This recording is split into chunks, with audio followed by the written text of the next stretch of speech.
Good evening, everyone. Welcome back to another wonderful tasting with the Virtual Tasting Society. Welcome to 2025. We're about 260 tastings in, and we're excited to kick off the year with an awesome tasting with Peerless Distilling Company. Joining us is John Wadell. I'm not exactly sure of your title, John. I know you've been with the company forever. So, John's here to tell us all about the brand and share some awesome drams with us. We have 6 expressions in our lineup as we normally do. But John will go over those as we get there. Please welcome, have fun, participate, ask questions, the usual drams. Welcome, everyone. Good to see you all. It's been a while. I missed everyone, but I'm glad everyone is here and okay. Thank you for joining us. And yeah, John, please introduce yourself, tell us about Peerless, and we can go from there. Yeah. Just want to first thank everybody for taking the time to log on and join on here tonight. Really appreciate that. We're family owned, so we don't have a lot of money in marketing, $1 million and things like that. So it's groups like you all and things like this that really help us kind of spread the word and really get in front of the people that are out there supporting, that are loving whiskey and drinking it for all the right reasons that I like to say. So thank y'all for taking time out of here. But yeah, my name's John Wadell. I'm the head taster, single barrel curator, one of the distillers down there, uh, tour guide, if you want to say so. A little bit of everything, right? Marketing. There's only about 30 of us that work down there. So very small group. We all do a little bit of everything.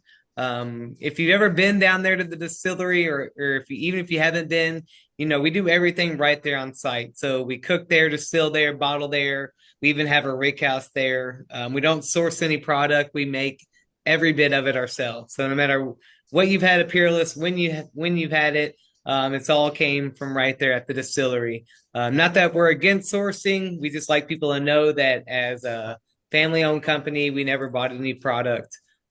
We like to make everything ourselves. I've been there for about, oh God, what has it been? About 8.5, almost 9 years now. So almost since the beginning. Barrel number one turns 10 years old in March of this year, if that tells you anything. We did 2 years of construction and we've been in production now for about 10 years. So if you don't know anything about Peerless, just to cover a little bit of basis, we are family owned. Corky is the fourth generation. His son Carson is the fifth. Corky's great grandfather started this back in 1889 in Henderson, Kentucky. It's about 2 hours west of Louisville, right there on the river. He was Polish with Jewish descent. He came over on a riverboat and he was about 5 years old with his family. They lived in New York, if you can imagine, like the Manhattan area around that time. When he was 18 years old, he got on a riverboat, took that all the way down to Henderson. The family always says, his point of getting on there was he was taking all of his money, and wherever he ran out of money is where he was going to get off at. He didn't have much money at the time, so he just figured, I'll just stay on the boat so I can't afford it anymore, which is why he ended up in Henderson. Doesn't make any sense why he passed up Louisville, but the family said he was probably drunk, gambling, or sleeping on the boat. Is the only thing that makes sense why he passed up Louisville. But he ended up in Henderson, had a little job at a bar called Puckett's, where he kind of like swept the floors and everything like that till he got on his feet. In about 2 years' time, he bought that bar. That was really kind of the start of many things to come because he ended up being a banker by trade. Sat on the board of over 6 different banks, started the first national bank in Henderson, Kentucky, which Corky still owns a little bit of that today as well. He had a brewery as well. The brewery at the time was one of the largest breweries on this side of the Mississippi. So he had that beside the distillery. Now he purchased the distillery from a guy named Mr. Worsham. So it was actually called the Worsham Distillery at the time. He changed the name to Peerless, put a lot of money into it, amped up production, was doing like 200 barrels towards the end of his time there. So Prohibition rolled around. We shut down our stills, tore everything down. We sold about 40,000 barrels to the Walgreens brothers. I'm sure everyone's heard of the Walgreens brothers, right? So we got a lot of barrels. That's kind of like how they got their start too. So we do have a lot of cool old Prohibition bottles. If you ever come down to the distillery, I'll I'll give you a little tour around up in our offices where we have them. Pretty cool. Some of them are unopened that have the original tax stamp and seal and everything on there. So that's pretty cool to be able to have some of those.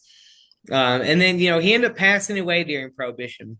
So we never reopened up our doors till about 100 years later, till Corky bought an old tobacco warehouse in downtown Louisville. And his youngest son, Carson, was a builder. So he completely transformed that whole place. He hung up every window, brought in his own Bobcat bulldozer, was, bulldozing, tearing down everything. So now we run full production there. Um, Now, a little bit about our process too there. So, one thing that makes us pretty unique is we do a strictly sweet mash. We don't use any sour mashing. There's not too many distilleries that do that. I think there may be about four of us now, five of us maybe. A couple. I know you have Neely Family Distillery, Wilderness Trail, Castle and Key does a little bit of sweet mash now too. But we are a strictly 100% sweet mash distillery, so we don't use any of the backset off the still. So we're starting with fresh grains, fresh water, fresh yeast every time. So we get a lot more flavor from our fermentation. They'll sit anywhere between 3 to 6 days. And we like to keep our temperatures between 74 to 86 degrees. That allows us to produce the best flavor and alcohol. One thing about us is, we don't make a lot of product. We make 10 to 12 barrels a day, roughly about 2,700 a year. So very small compared to some of your bigger distilleries that are producing maybe 2,000, 3,000 plus a day. One thing we always say, and if you take away anything from all this tonight, I hope you understand our whole quality and kind of like mission down there is quality over quantity. We're not worried about making the most, but we want to try to make the absolute best while we can. And that's why we don't run 24 hours to do production on the weekends. Corky likes to make sure we get home to our families, friends, because, he knows we're going to be concentrated more on the time that we're in there than the time that we have off, basically there. So, we go into the barrel around 107. So we'll come off our still around 130, 131 proof. We like to taste our still every 30 minutes. I know that sounds crazy. A lot of people are like, well, how are you able to do that without getting drunk, every day when you're working there? But we're only taking a tiny sip, and what we're looking for, those aromatics, those aromas, those flavors, those oils, making sure their cuts are good on there as well. And by coming out and tasting every 30 minutes, we're tasting at the beginning, middle, and end of every barrel that we're making that day. So we can keep a very consistent flavor profile within our distillation too, within those hours that we're there at the distillery. So it's a very consistent product that we're basically trying to run all day. We'll take everything down to 107, then we'll put it into our barrels. All our barrels come from Kelvin Cooperage. We do a medium toast with a level 3 char inside each and every barrel. They're located in downtown Louisville as well. I don't want to say downtown. They're about 15, 20 minutes away from us. They're very old school. They do everything by hand. They don't use any gas or infrared. They use all the leftover oak. And that's how they char the inside of their barrels. So it's all natural heat they're putting inside of those, which we absolutely love that too. And they're a very small cooperage as well. They don't make a lot of barrels. They do a lot of brokerage of like used barrels. So all the barrels, once we're done with them, we send them back to our cooperage. They give us a little bit of credit on each and every barrel, and then we can put that towards our next order. They ship them off to Scotland, Ireland, wineries, breweries, and things like that. I do like Scotch, but I like messing with all my Scotch friends. I like to tell them they're welcome for all that American flavor in their Scotch. Some of them find it funny, some of them don't. I like messing with them though, but I do like a good Scotch myself as well. And all of our rickhousing is single story. We don't have multi-level rickhousing. We do have a couple other ones that we've built. And we've also stored in other rick houses, but we ourselves, we believe in more of the airflow than necessarily the huge temperature change that you're going to get throughout the ricks. We like a nice consistent temperature change with the good airflow. So, we have one that holds about 5,400 out in Henry County. It's about an hour away from us. And then our one down there at the distillery holds probably about 1,300 now. Then we have one stored a couple other places too as well. But yeah, we'll go into the barrel at 107. Now, after maturation, we bring those barrels down. Everything we do is barrel strength. We don't chill filter. We don't charcoal filter. We run it through a simple paper filter. So you're going to notice everything we taste here tonight, it's going to be a different proof. And then as you find other bottles, you'll notice from batch to batch and single barrel to single barrel, they're all different proofs. We just had one the other day come out at the distillery. It was a rye, a 7-year-old rye, 128.9 proof, like 14 cases we got out of it. It was a fantastic. We called it short stack. We like to name all of our single barrels there at the distillery too as well. Um, so yeah, that's a fun part about it too. So you get a lot of flavor, a lot of oils. So you're gonna notice as we taste through things here tonight, they have a very good mouthfeel to them. They're gonna be very viscous, very heavy, as I like to say. And I'm pretty excited to taste you all through some of this stuff. If anybody hasn't tasted, or even if you had before, one thing we've started doing on a lot of our products too, you're gonna notice is on these bottles, we started putting batch numbers on there so you can better identify what batch you're having. Because, we'll do about 2 or 3 batches of each product that we have a year, depending on what it is. Now, that doesn't mean all of our products, but a good amount of them, we do a couple batches a year on them too as well. Now, does anybody have any questions, just overall, general of like our family history, our product, what we do here? We do bourbon and rye. We use corn, rye, and barley in our mash bill. We don't use any wheat. Corky and them are allergic to wheat, so it's pretty obvious that we weren't going to have any of that around. But we also have a high rye bourbon. We've only done like 2 batches of it. So it's a one-time release a year. It will be a great label if you ever see it. It is still a bourbon. It's just a high rye bourbon mash bill that we have there. Well, there's a couple of questions, and some of them kind of make sense later, but I can ask them now. Well, one, what's the order we should put these in? I know some people have 6 glasses in front of them, and we should probably pre-pour if we can, because they're cask strength. Let them open up. Yeah. I don't know. You tell me, man. What are y'all trying? Do y'all want to do the bourbons and rye, or what are you all thinking? I think bourbon and then finish with rye. It makes sense. Okay, so we can do the bourbon small batch, right? Then we have what, the double oak bourbon, We have the double oak, the toasted, and the rum barrel, and then the small batch rye and the double oak rye. Is the way it's right? the order I have. Yeah, we'll do the small batch bourbon, double oak bourbon, then the toasted rum finish, then the small batch rye, double oak rye. Perfect. Okay, that's the order I had it. Perfect. Yeah, see, great minds think alike. Great minds think It alike.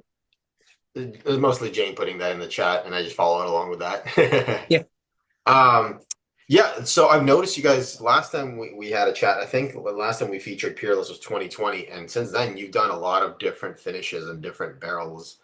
So you seem to be having fun with those. Again, this is something that will probably come out later in the conversation, but like, what are some that you've loved and some that maybe didn't hit the mark? Would be a fun yeah, yeah. discuss. Yeah. No, that's a good question, man, and I love that question because we are always experimenting around with stuff. One that I absolutely loved and I absolutely hate at the same time. I don't want to say hate it, but definitely needed. I think we missed the mark on was if anybody knows us, one of the first finishes we ever did was our absinthe finish rye that we had. And the first time we ever did that, we left it in there for like 6 weeks, right? If you know absinthe, it's very potent. You don't need a lot of time. So and there's no going back from that really. So when we first did it, it was good. People loved it, but at the same time, like you really lost kind of the rye whiskey within it, what I think. It was just so like in your face of black licorice, anise, things like that. That I think, like, to my personal opinion, I think we kind of miss like what to me finishing is about. And then fast forward to 2024, this past year, recently, we did an absinthe finish that was we did a single barrel. One of our distillers, Nick, he's a big black licorice lover too. There's not many of us out there. And I always say it's either a love or a hate. You either love this finish or you're like, don't ever put that in front of me again. But me and him we really like kind of like that black licorice, and he had the bright idea of we put it in the barrel for only a week. Like I think like 7 days is like what we left it in the absinthe barrel. We took it out of there, and it was still like pretty dominant of absinthe, and we put it back into another brand new American charred oak barrel, which helped kind of tone some of the absinthe down, right, and it started picking up more of the rye, and it was like the perfect balance that you want it between like what a finish, in my opinion, should be. But we only did one barrel, so we only had like 200 bottles, and it went within like a week when we put it out there at the distillery. And that's probably one of my favorite ones.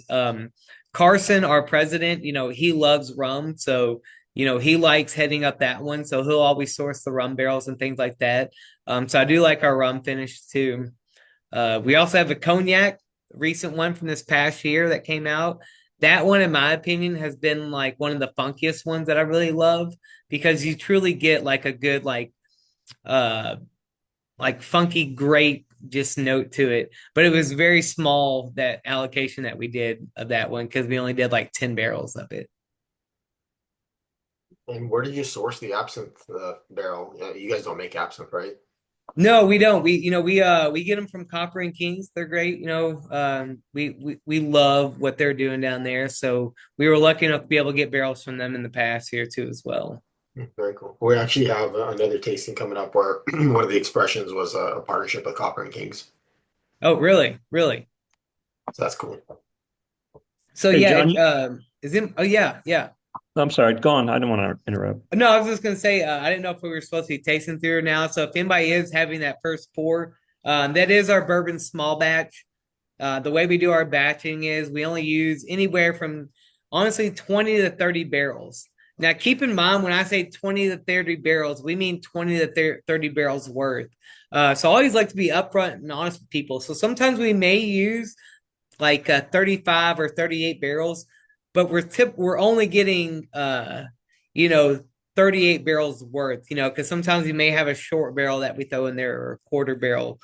So sometimes it really just depends as well. So everything we do is a very small batch form, but as everyone know, there's no definition of what a small batch has to be. You can use 1,000 barrels and use 999 and say, oh, that's our small batch.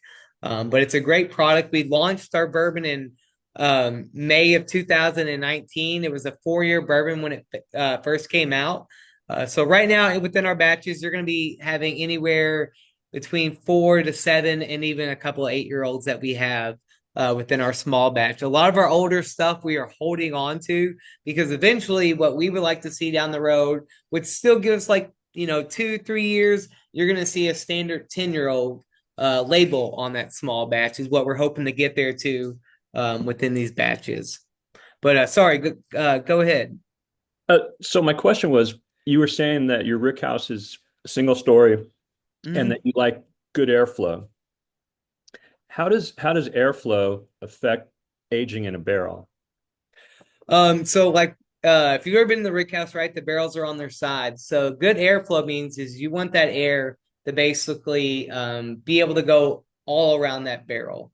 You want kind of like the wind blowing right on it, right, to be able to really help that whiskey age. So a lot of times what they'll do is you'll have I've seen people have like a fog machine, right? So you kind of release it in your rick house and you can kind of see like how it travels. Or on our rick house out there in Henry County, we have two huge sliding barn doors. And we have people out there every other day because one of our guys happens to actually live out there, so he loves going out there. We'll open them up, but just very important to have that airflow around the barrels in order to get if you want to call it, maybe like during the hot summer, those barrels like to heat up and they'll expand. And that's like what's pushing your whiskey inside of there. And during like the winters, they'll kind of come down, and your whiskey coming out of there. But the airflow is important in order to have that correct aging process. Same thing is like if you notice palletizing versus ricking, you'll see when barrels are palletized and they don't have that airspace between the barrels. You could say they typically age a little bit slower, or they're more consistent when it comes to flavor profile. I would say the big difference is between that. I think with the correct amount of airspace and airflow, you're going to have more of, I don't want to say inconsistency, but more flavor, I think, is going to come out of those barrels. Thank you. So what does everyone think of the bourbon small batch that we have there? Is this anyone's first time trying Peerless before? I know because we make so little, it does the distribution is very small that comes out sometimes. I've only had one expression before. That's why I wanted to do this tasting because I thought, perfect. I can finally get a lot of them. Not all of them because I know you make a lot of product, but I can finally What, get a nice, big, wide selection to really see what Peerless is all about. what was the first expression you had of ours? I was trying to remember. I know that there was a bottle on the shelf at a bottle share event, and I think it was just the bourbon or small batch bourbon. I Right. think that's all it was. I don't think it was anything uh, unique to it. It wasn't any of the special batches. So I think it's exactly what I just tried now. Yeah. Have you ever been to Kentucky or made it here to Louisville at Yes, all? actually, and I'm going next month. We're going to stay in Lexington next month. Are you a distillery tour or what are y'all doing there? Yes, distilleries and horses, absolutely. Okay. So yeah, we're gonna hit Castle and Key. We're gonna hit Wild Turkey because their visitor center proper is all reopened. But do the distilleries that are kind of over on that side. Last year we did Louisville. Okay. Well, if you can squeeze it in and want to come back down, let me know. Love to have y'all there. Okay, Even if you just want to pop in for a quick tasting. awesome. Thank you. Of Yeah, yeah. And we got some good stuff to try here tonight too. So course, there's always special stuff at the yeah. distillery. Yeah. Oh yeah. Oh yeah. Yeah. Nice. You guys used to be more focused on rye, right? Our last tasting was very rye dominant. Yeah, I mean, for a good while there, when our rye first came out in 2017, for 2 whole years, that's all we had was rye. So we pushed the rye heavily, and I love our rye. And the one thing about our rye that a lot of people I think don't know, or I don't even say don't know, but especially like a lot of people that are first getting into it, we have a very low rye mash bill. So a lot of rye, especially back in the day, were 95.5 or 100% rye. So a lot of people maybe had that concept of like spiciness, mint. You don't really think like herbal. You don't really think of bourbon characteristics at first in my opinion, when people think of rye. Whereas we use a very low rye mash bill, so I like to say we have what we call a bourbon drinker's rye, and you'll see that within even with our double oak rye that we're going to try here tonight. Is hands down one of my favorite pours and expressions that we do there at Peerless, besides some of the single barrels, obviously. So our rye is just absolutely fantastic for a rye whiskey. All right. Well, so the next, what's that? When we get to the ryes, I want to ask about our icebreaker into the Peerless brand. We had a Minnesota rye or a Minnesota oak project rye up here, but we'll wait till we get to the rye. I remember that project. I was part of that. I know exactly what you're talking about. What you talking about for Peerless? Yes. Yeah, yeah, yeah. I remember that. Yeah, yeah, absolutely. Yeah, we'll talk about when we get to the rye. So the next one we have was what do you decide on the double oak bourbon, right? Yeah. Yes. We'll do double Yeah. oak, So but this small batch is delicious. It doesn't drink 110. This is great. yeah, yeah. For 110 proof, I'm telling like I said, between our process and how we ferment, using that sweet mash, and just how careful we are on the cuts that come off our still. Do you I like talk to about the think, age of the small batch at all? what's that? You talk about the age on the small batch? Yeah, the age. So on this small batch, like I said, it's gonna be anywhere between 4 to 8 year old that we're doing. And the reason, I think a lot of people think like, well, why don't you strictly use like your oldest barrels too? You got to think of one inventory, and if anything, if anybody remembers Dave Pickerel from, um, God, why am I drawing a blank now on this? Everywhere. Yeah, yeah. What's that? Oh, I was thinking Heaven Hill for a minute, but no. Angel's Envy, I think he was with them for a while. Whistlepig, he was with Whistlepig. Whistlepig, there you go. Yeah, Whistlepig. Yeah. He talked about that. He would use 2 year olds sometimes in his blends, and it was important of the flavor profiles and the different flavor profiles you get throughout the years and the aging process, and the flavors that you lose too, as well as they get older as well. So I do like the fact that we do right now use a little bit of that. But I can tell you, I'm excited. One of the exciting things about the position I'm in is I do get to taste some of the barrels as they become older, and it's been amazing tasting some of these barrels at 8, 9, and then coming soon 10 years old. So that'll be a fun day when I get that list of the barrels coming 10-year-old that we get to go in there and just see where they're at and try as well. So yeah, it's anywhere between 4 to 8 years old, but we'll use very few years old, maybe just like 3 or 4, just to give some a little bit more of depth and complexity to it, and a little bit of better color. I asked simply because the oak is present but not overwhelming, so it's like perfectly balanced for me. I Well, find a thank lot you. of 8-year-old bourbons, like 9, 10, tends to be over oaked for me, a little bitter. But I think part of it for you guys is obviously you're doing the smart blending of ages, but also the fact that you're going in a lower proof, you're getting less of the tannins, the bitter tannins that you get from wood. I've discovered that brands that do go into the lower proof agree more with my palate than brands that go in higher. Yeah. Yeah, and I like the lower proof too because water is a little bit more soluble. So it's gonna help go inside that barrel. And I think you're gonna help extract a little bit more color, and a little more flavor from inside that barrel too as well. And I always say your water becomes an ingredient, not a dilution. So it's nothing but better, in my opinion. Yep. So yeah, the next one we have is our double oak bourbon. This one was fun in itself. I remember when this one even came about. This was never supposed to be. We never pictured this being like a core SKU within our product line. A lot of these barrels happen, as I like to call, happy accidents. They were Bob Ross's, just barrels. We had a lot of barrels in the beginning, not a lot, but you had barrels that leak, or for whatever reason, you have to transfer them out of that barrel and put them to another brand new barrel. And when we started tasting these barrels when they became of age, we noticed a lot. We're like, why are these barrels tasting just older? They're a little bit darker.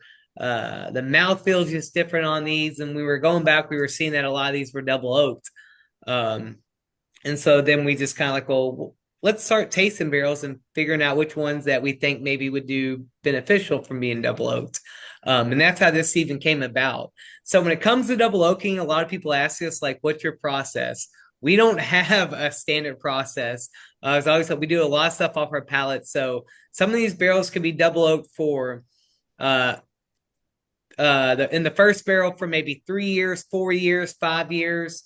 In the second barrel, maybe 1 year, 2 year, 3 year, 6 months, 7 months, 8 months. We don't have a standard time. Uh, Sometimes when we double oak them, we'll see that they've been in there for 9 months. We're like, let's pull a couple samples, see where they're at, see if we like any of them. We'll go through and taste them. And then a lot of times we're patient and we wait a year or two because, we're in no hurry and we know we've seen the end result of what's happened.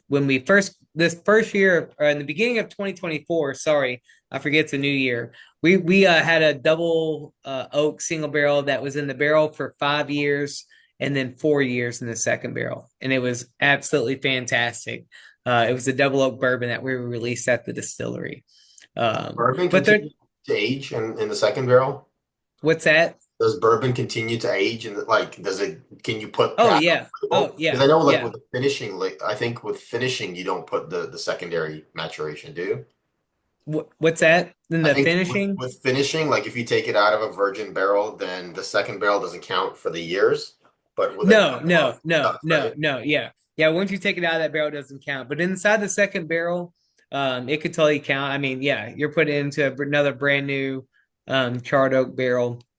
But once again, that's the one time that we've only done that. A lot of them haven't because you can over oak. You can kind of take it a little bit too far. So we have learned that, and we do keep an eye on those.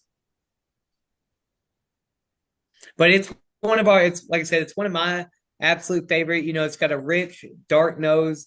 We'll put like baker's chocolate, German chocolate cake, burnt brownie ends. But it also just has, to me, just that heavy mouthfeel that I like. And I always tell people, don't be afraid to add a couple drops of water or even an ice cube to this. It's going to do nothing but enhance or help open it up.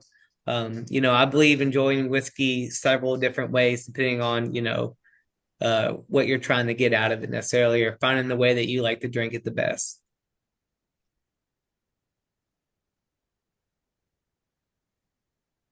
Mm. How many people aren't a big fan of double oak? Is there anybody on here that, love it or hate it? Or I know some people don't care for too much oak with inside their profile, but I do say I don't think that we over oak it. I think we look for more of complexity and just that really nice finish. I don't tend to like double oaked, but this is drinking awesome. Thank you. It's really good. I What do usually you don't reach typically for it first, but every time I have one, I love it. So I don't know why I never reach for it first. the double oak? Yeah. It can be hard to find too. Like I said, sometimes it can be a little astringent on the palate, to some people. And like I said, to me, I like double oak. I don't think it'd be my first one out of the expressions. I'm always going to go towards our rye, or a single barrel rye, I think. But we drink rye for 2 years. So I feel like that's why I always gravitate towards the rye.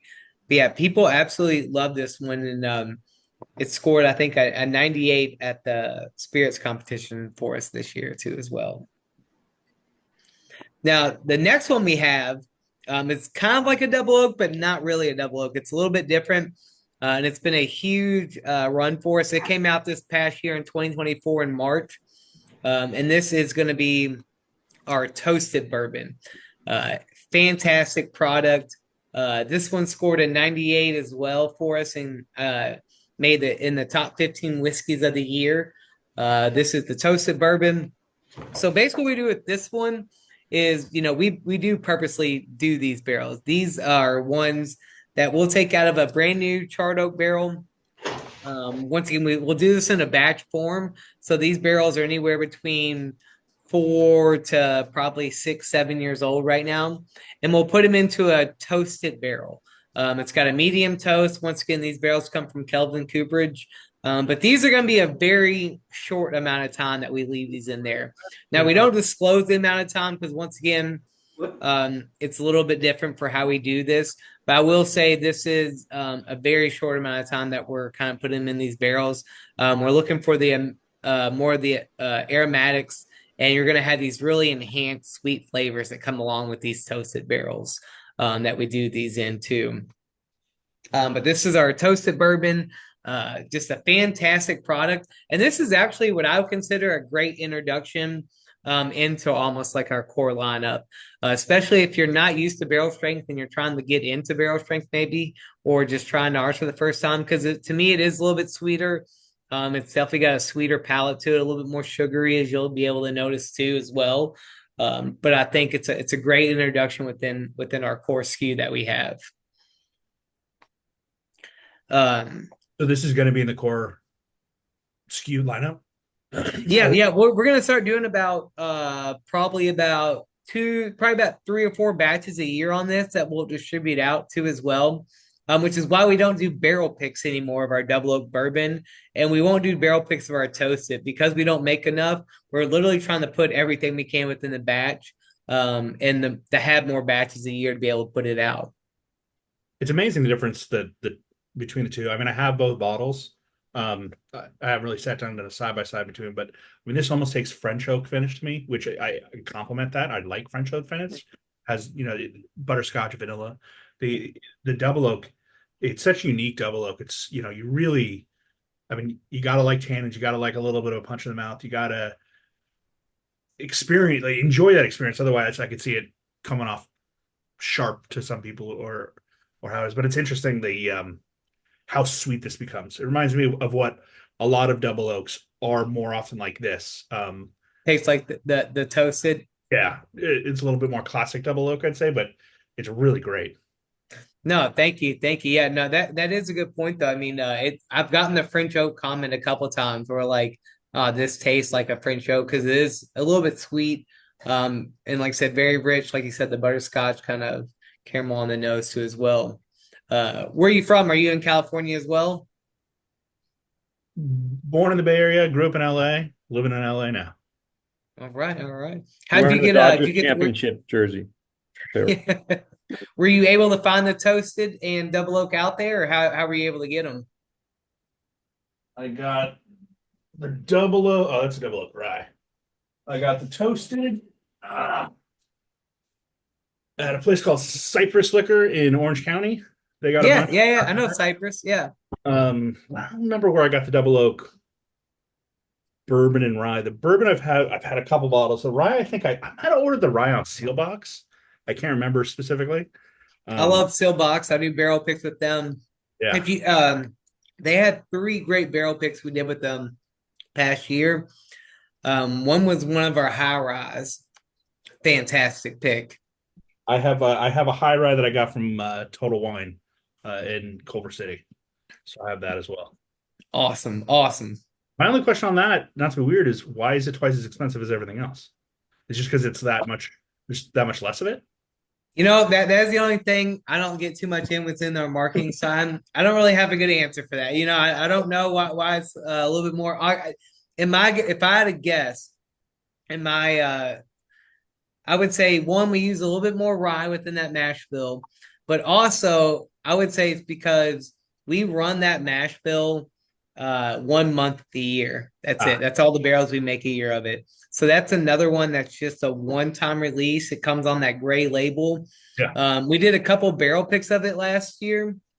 I think we maybe did like 7 barrel picks of it, but then we canceled it after that just because everyone started loving it. And once again, I'm not saying I don't like our regular bourbon mash bill, but I love rye, and I absolutely love our high rye mash bill that we do.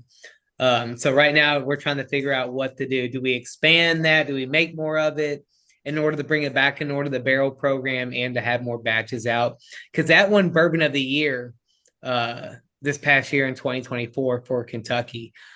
So that's when we were like, we didn't even see that coming. We were like, all right, now what do we do? Because then everyone started wanting to have the high rye bourbon. It's good. It's good for sure. Thank you.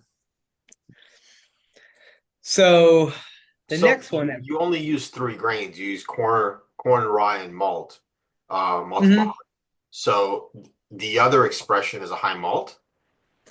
High rye bourbon. So we have our small batch bourbon, our regular bourbon mash bill, then we have a high rye bourbon. So we use about 3 times more rye in that bourbon mash bill. So it's still a bourbon. What's the mash bill on the regular, on the small batch? Corky Taylor would kill me if I start releasing these kind of secrets out. Let me see. I've been having lots of wins in LA, and our recording system. Oh no, the wins are good. Recording back. Good to go. So we've had the bourbon, double oak, toasted, and then our next one was The rum. which one? The rum. So By the way, this one toasted is delicious. I'm really enjoying it. Thank you. Yeah, like I said, the toasted was a fun one to do.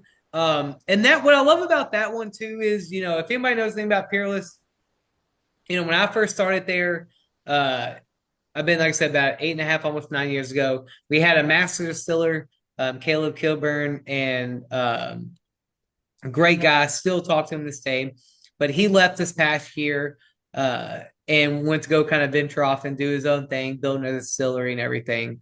But still, we keep around your consultants. Still, we can call them if you have any questions, things like that. But this was kind of like the toasted bourbon was kind of like our first big project. More as like I would say a team, because we don't have a master distiller anymore. We kind of did away with that. There's, like I said, there's about 4 or 5 of us that distill and taste barrels and kind of oversee a little bit of everything in production. So it really is a team effort. But this is kind of the first thing that we put together. So it's really exciting to see this do so well.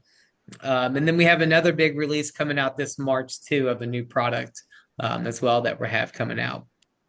But this rum, so this is our rum finish that we have right here. Fantastic. This is batch number 2. So this is only the second time we do this. This is the 30 barrel batch. This is Carson's kind of like project. By that I mean he loves sourcing these barrels. He's a big rum drinker outside of like bourbon and rye.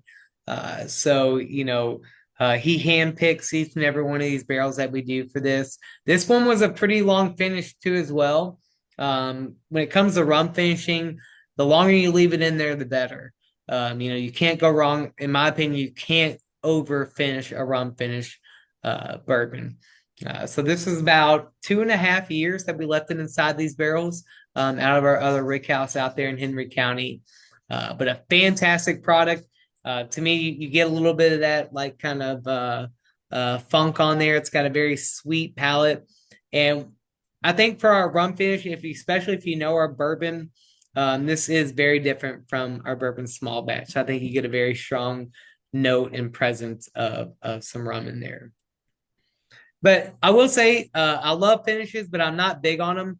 I'm not saying we're getting away from finishing there, but some of these you'll see that we're not going to necessarily bring back. Like we're not doing another cognac finish as of right now. We do like to be different. We don't like when we do something, we do it because it's different. Maybe nobody's really done this before, or we just like how it kind of marries with our product too as well. So we may have another rum finish coming up, but like I said, it could be about 2 years. This isn't like a short finish when it comes to our rum finish that we have here, but an absolute fantastic product though. How does everyone feel about finishes? Love them, hate them, in between on them? I know there's a lot of back and forth when it comes to finishing, especially when it comes to using bourbon to finish it rather than rye, right? You have your purists, like when it comes to bourbon, can't add flavor, things like that to it. So I always tell people I get both sides of the argument when it comes to bourbon. That's why I always like to typically use rye when it comes to finishing. I in general like rye finished more. I think it has a more interesting ingredient to play off of.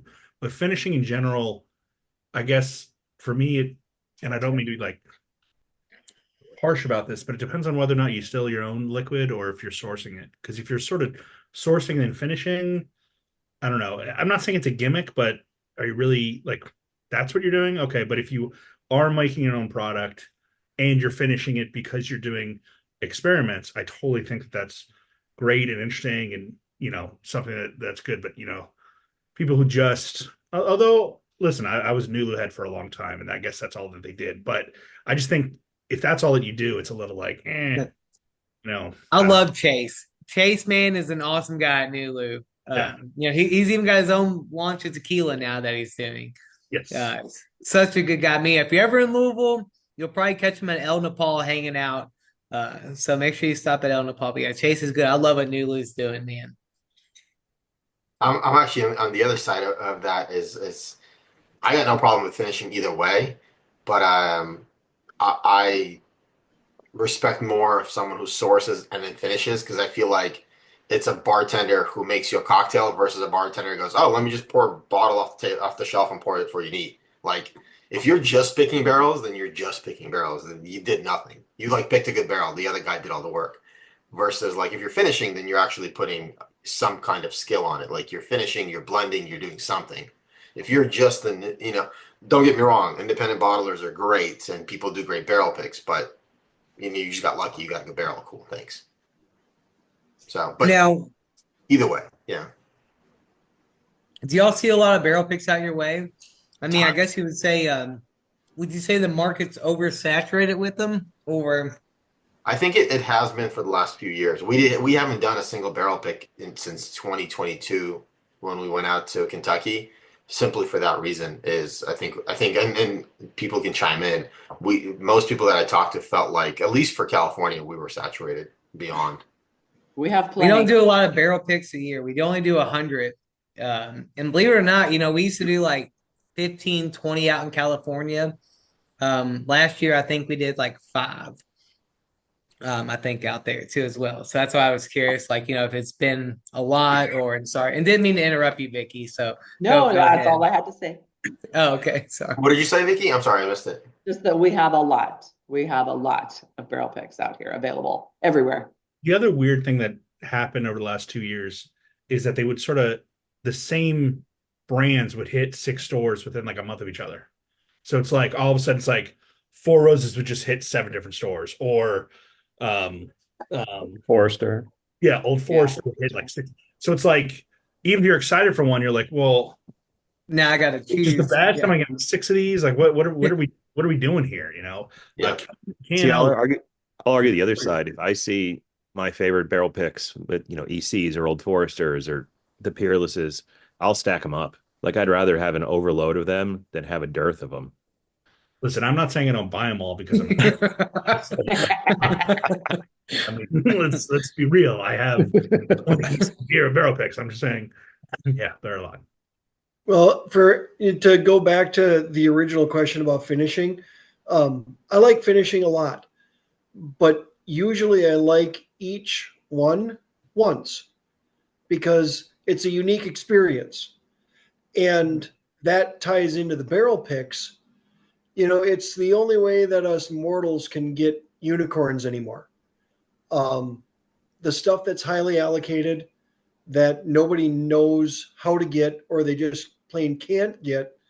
Every once in a while, if we buy barrel picks here and there or some weird, unique finished whiskey, we can find something truly exceptional. And that's the fun part for me. So what's one of your favorite finishes that you've seen or that you enjoy? I'm not trying to be funny, but the next one. The next one. All right, Yes. all right. I have I a like it. memorable finish, and it was actually a High West bourbon, the Prairie Bourbon, finished in an Amaro cask. Ooh, I never had that one. I had the Manhattan one, which was probably one of my favorite ones. Yeah. I like Armagnac. I've Yeah. had Yes. several Armagnac. Yes. The Yellowstone limited release Armagnac, when it was just Armagnac, was fantastic. I've had a couple Armagnac that are. I think I have and Mizunara. Those are the two. Those are the two that I like. I think all the finished ones we had from Dad's Hat were fantastic. Yeah. All the what? Sorry. All the finished ryes from Dad's Hat, he does a really good job. I've never had any of those. They good? I'll text me your address. I'll send you a Yeah. sample. We don't see a lot of Dad's Hat, I don't think here. At least I don't see any of the finishes that they do. They do a few. They did like a sherry finish and a couple others, and all of them were really good. And he's a great guy. Also family run. So out of the bourbon lineup that we've had here tonight, just before we move on to the ride, comments, questions, anything about this. So keep in mind, everything that we tasted here on these bourbons, all the same mash bill, right? Now I will let you on a little secret here within this as well. You want to hit that stop recording there? Yeah, there we go. Well, You just had to I'll make just it comment like quick that the double oaked is my favorite of the four. But I like what some people would call over oaked bourbons for sure. But I just like the complexity of that double oak. It's so good. Thank you. Yeah, like I said, the double ups are crazy. Like I said, we don't have necessarily a certain format we follow. We just know what we like and we know what's worked. So those are some really fun ones to taste when it comes time, because those are some crazy barrels. You really don't know what you're gonna get. And I love some of the single barrels we go through and taste because they are absolutely wild. And those are the ones that will release just at the distillery. We used to do double oak bourbons within single barrel picks, but it got so out of control. And like, I kid you not, we were talking about, flooding the market and things like that. Everybody wanted to do them. And at that point, they lose like the specialness, like the uniqueness, especially like from these accounts and these bourbon groups that support us and like want something that to kind of reward them. So we kind of just had to do away with them because people were getting like awfully upset if they couldn't pick them, and we hated playing the bad guy, being like, you can have one, but you can't have one. So the only double oak picks that we do are the double oak rye. So that's why I'm excited to get into these ryes, because I promise you, if you like the double oak bourbon and you love a little bit more, I would guess, of like a sweet kind of a floral kind of a fruitiness, I think you'll like the double oak rye that we have. So I do have another question about bourbons in general. We've gotten to go to a couple distilleries, and I absolutely love when I can taste more of the raw distillate in a finished product. Is that an odd preference, or is that something that more people like to get that flavor of the raw distillate and not have it how do I say, absorbed by more oak aging? No, I wouldn't say that's odd because, you know, and I don't want to sound cliche when I say this, but you like what you like, right? Like there's nothing odd about it. I don't think it's strange that you like a little bit more of the distillate flavor within your product. So I don't know, like we saying like you like more of something younger, right? Like you don't like the fully like 7, 8 years old. You like some of the grain that come through. White Is that dog. what you're saying? What's Well, that? Some white dog. Yeah, yeah. Some white dogs, some moonshine. every once in a while, I like buying a bottle of white dog from one of my favorite distilleries, just so I can know where the end product came from. And I've done a couple experiments where I put some of that white dog in with whatever the age the whiskey is, just to kind of amp up the distillate. And I'll be blunt, if it's a distillery that maybe isn't doing as good a job with their distillate, I might not like their white dog. But the distilleries that I like, that's kind of a fun experiment. No, and I think that's great though too, and I think that also helps you find what you I want to say like certain mash bills that you may like and don't like, and maybe column still versus pot still. So I always like tasting white dog as well, because like I said, it's a raw form. You know, barrels can cover up a lot of stuff sometimes, or you know, things like that too as well. So I think it's a good idea, and I think it's a good way to see exactly what they're doing because you can get an idea of like what their cuts are, and you can kind Can of we get a judge sample temperature and things like your, that. of your rye new make? I think I've never had rye. I've had bourbon and I've had scotch, but I don't think I've ever had rye new make. Really? Oh yeah, yeah, yeah. I think I can make that happen. Yeah, That'd be awesome. yeah. Yeah. I love our rye new make, and like I said, if anything, whenever you come down there, if you smell, I mean, it smells like buttered popcorn. Imagine going to the movie theaters, right, and they got that fresh hot popcorn going. To me, that's what our bourbon new make smells like, and our rye has a little bit more of a fruitier note to it. We have a great place here called the Popcorn Station, and you can get like over like 50 different types of popcorn, but it all reminds me of that place there. I got super nerdy into popcorn recently. I got an air popper. So for Christmas, my family got me like an assortment pack of kernels to make different Oh, popcorn. So I made one recently to compare to like regular yellow corn, which is like this big. Those ladyfinger, they were literally like that big, like tiny. And they were so interesting. It was like nutty and different, but it's just popcorn. There's nothing else. dude, I'm telling you, popcorn is amazing. Like I'm definitely addicted. Like I have like 3 or 4 different types here. And to me, it's one of the best things to taste whiskey with. And that's another thing. Everyone always has, you know, I feel like everyone has their own niche or their own thing that they like to have, like when tasting whiskey. And I don't think there's really a wrong answer to that. You know, sometimes I like something a little bit more fattier. Like call me crazy, but bacon, like good bacon is like great, like a fresh cooked bacon tasting whiskey because that meat and the oils get on your palate, and I think it helps transfer a little bit of flavors and captures different flavors. But I'm no scientist when it comes to that, but I truly believe everyone has their own routine or thing that helps them when it comes to tasting whiskey. But next we have our small batch rye. Once again, this holds a special place in my heart. I love rye whiskey in general, and I love Canadian rye. I don't know if anybody's familiar with Canadian rye. Not to get off subject, but Lot 40, one of my favorite ryes ever. One of the first ryes I really ever got into. It's a Canadian whiskey too as well, but absolutely a fantastic one to find if you can even find it anymore. I don't even know if they do.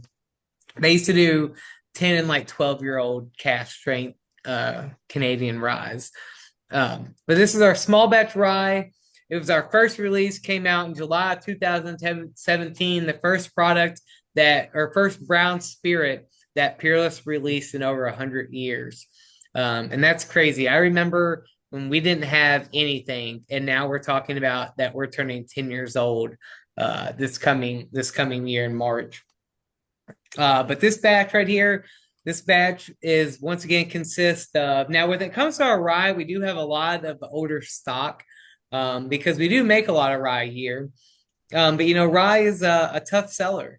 Not a lot of people are still into rye. It's one of those ones that are still kind of fighting and working its way in the market. I wish people would be open, a little bit more open to rye, because I think it's a fantastic. I think it's a little bit more complex than bourbon. I love the notes better, but once again, it may be a personal preference. But yeah, first time we came out this, this is kind of where we first got our start. If anybody knows Peerless, we came out with a 2-year rye at $124 a bottle. Unheard of, right? Once again, I don't know if that was smart marketing on our part or not, because if we would have came out with a 2-year rye at $40, no one would have thought anything of it. But when you come out with a 2-year rye at 124, you're going to catch a little bit of buzz. And let's be honest, a couple drinks into you, you're going to want to try that sitting somewhere. You're like, you know what? I got to try that 2-year rye for, $30 a pour, whatever it is marked up at that point, right? I mean, curiosity is going to get you at that point. I like to see that. But if anybody knows now, our price has worked its way down. We're so it is a little bit more expensive. But once again, we don't make necessarily that much a year, just because we do make typically bourbon a lot out of the year. But we still make a good amount of it. But it's one of my favorite products. We drank it for 2 years while we didn't have bourbon. And we really got to kind of see that evolution, or, kind of all the flavor that came within our rye, and the flavor that we lost within the years of our rye. So I'm a huge fan of our rye. And I always like to tell you all, if you ever want to do barrel picks, anytime you want to barrel pick a rye, no matter, we only do 100 barrel picks across the U.S. a year, but we don't put an allocation on the rye, because we know we're never going to do 100 barrel picks of rye a year. That's just kind of like unheard of. We don't want to saturate the market. But if you ever have any interest in a rye, I always have older rye barrels. I got some rye barrels turning 8 years old in the program this year, that I'm kind of been holding on to, and kind of just waiting to see how they turn out to be. So I love our rye small batch. It's kind of what put us on the map and kind of what started us. And I truly think when it gets older, and this is no shot at it, but we will absolutely kill the SAS 18 within BTAC collection.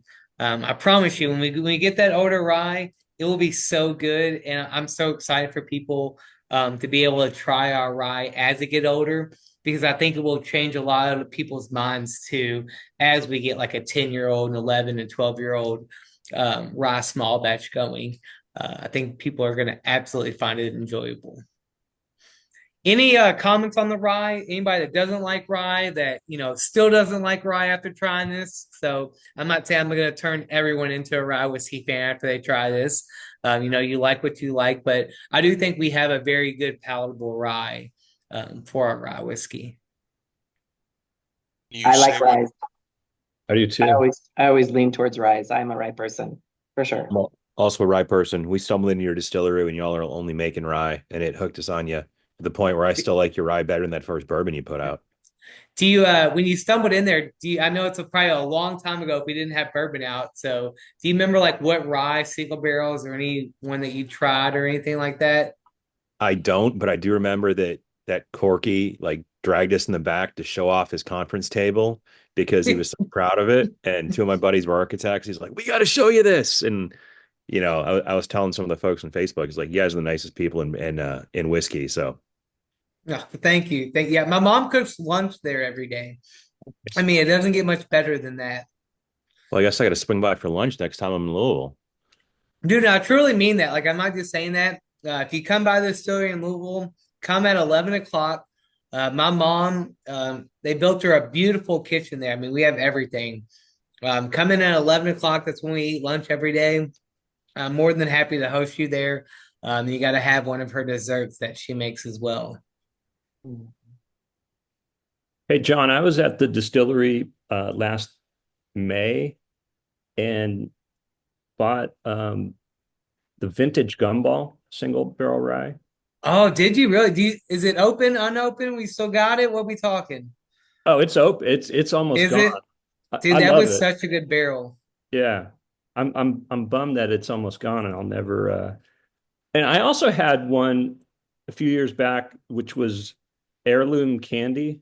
Remember that one? Yeah, yeah, heirloom candy. That was a rye though, wasn't it? Yeah. And Well, so so was it wasn't, vintage gumball was too though. Yeah. yeah, both ryes.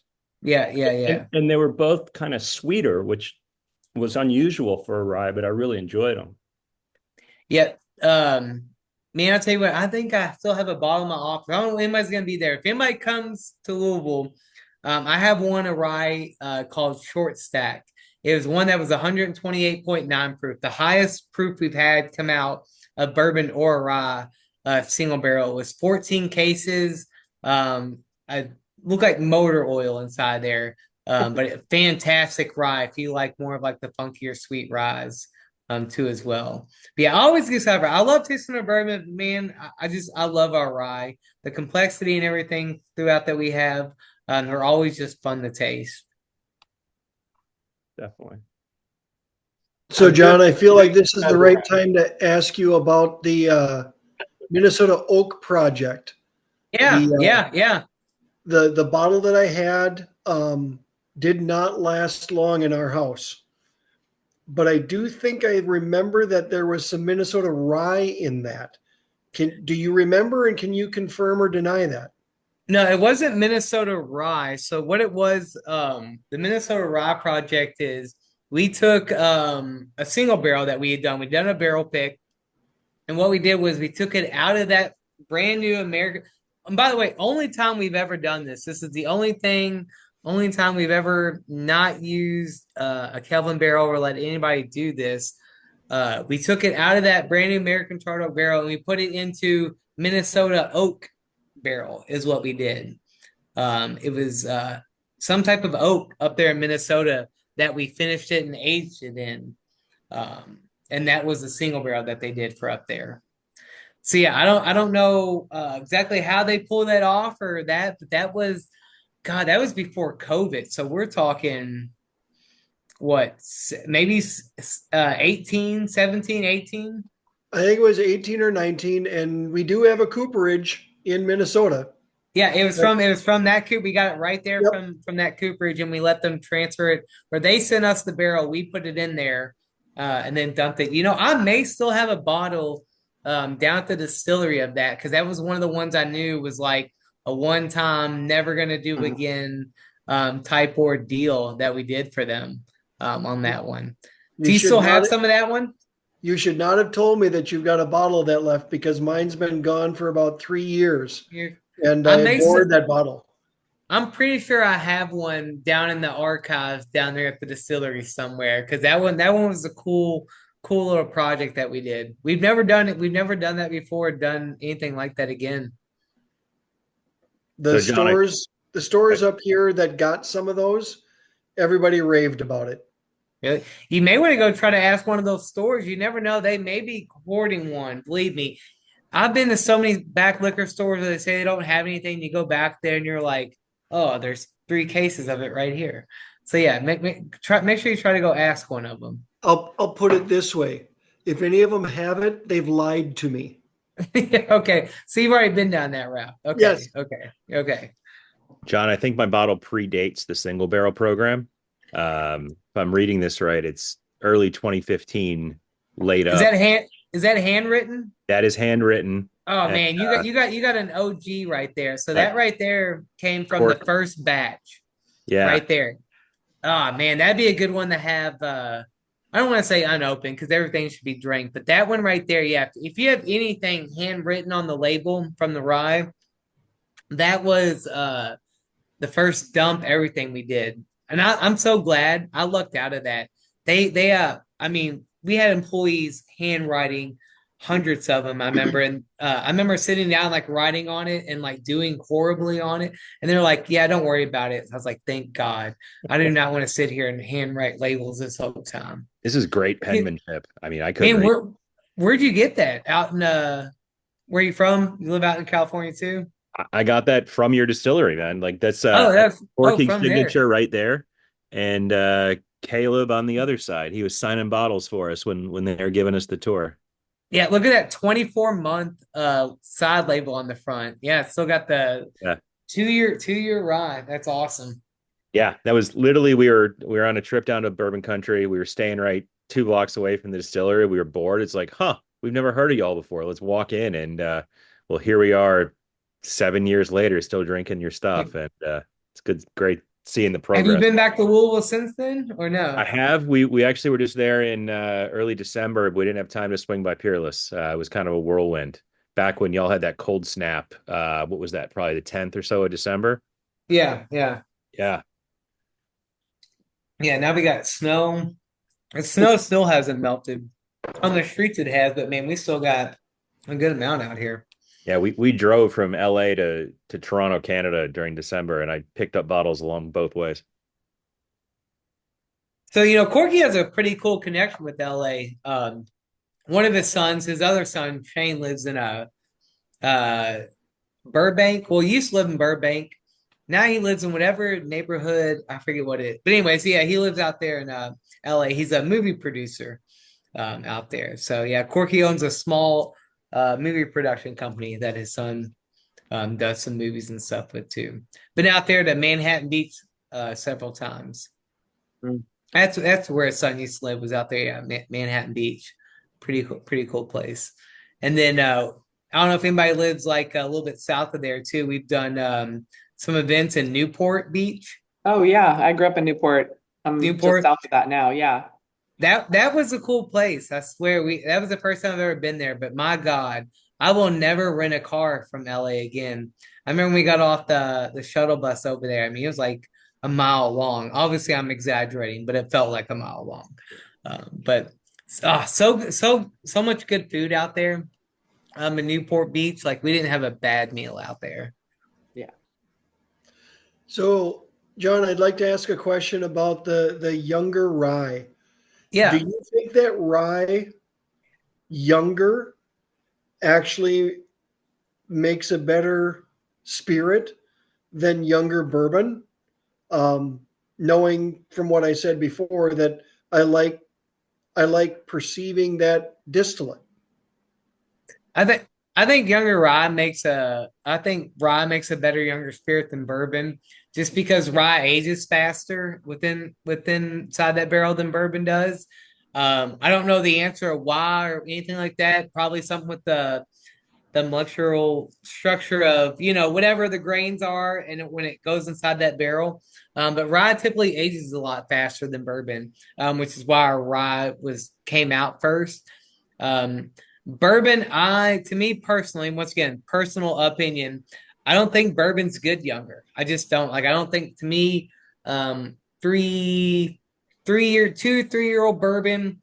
I don't think it intertwines well with what it's trying to do inside that barrel. Where 2-3-year-old rye, from my experience, I love it. I love 2-3-4-year-old rye. To me, a rye can be 2-year-old and be just as flavorful as maybe a 4-year-old bourbon. To me, I think bourbon just needs a little bit more time. But once again, I like bourbon.